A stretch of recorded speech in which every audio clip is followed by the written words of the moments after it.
Dans la vie de tous les jours, moi je rencontre des gens de tout horizon.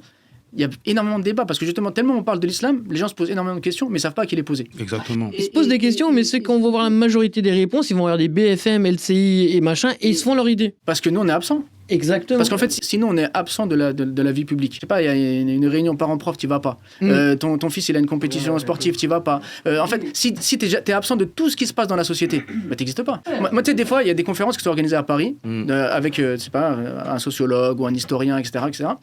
Quand je vais là-bas, ça parle d'islam, par exemple, parce que c'est un sujet historique lié à une période particulière du monde musulman, etc., etc. Il n'y a aucun musulman qui est là. Et dès lors qu'il y a un musulman qui va être là, même des fois pour des conférences sur des thèmes de géopolitique par rapport à ce qui se passe dans le monde, donc qui va concerner des pays musulmans, par exemple, je ne trouve pas de musulmans dans la salle. Et quand moi je suis là-bas, bah, je vois que tout de suite les gens se tournent vers toi, te posent des questions, discutent avec toi, après tu crées du lien, tu t'entends bien avec des gens, et les gens osent te poser des questions qu'ils n'osaient pas poser, soit parce qu'ils ne savaient pas comment t'aborder, soit parce qu'ils n'avaient pas accès à toi, et du coup ça... Oui, ça contrebalance l'image qu'ils ont. Et puis surtout ça crée des discussions intéressantes, tu vois.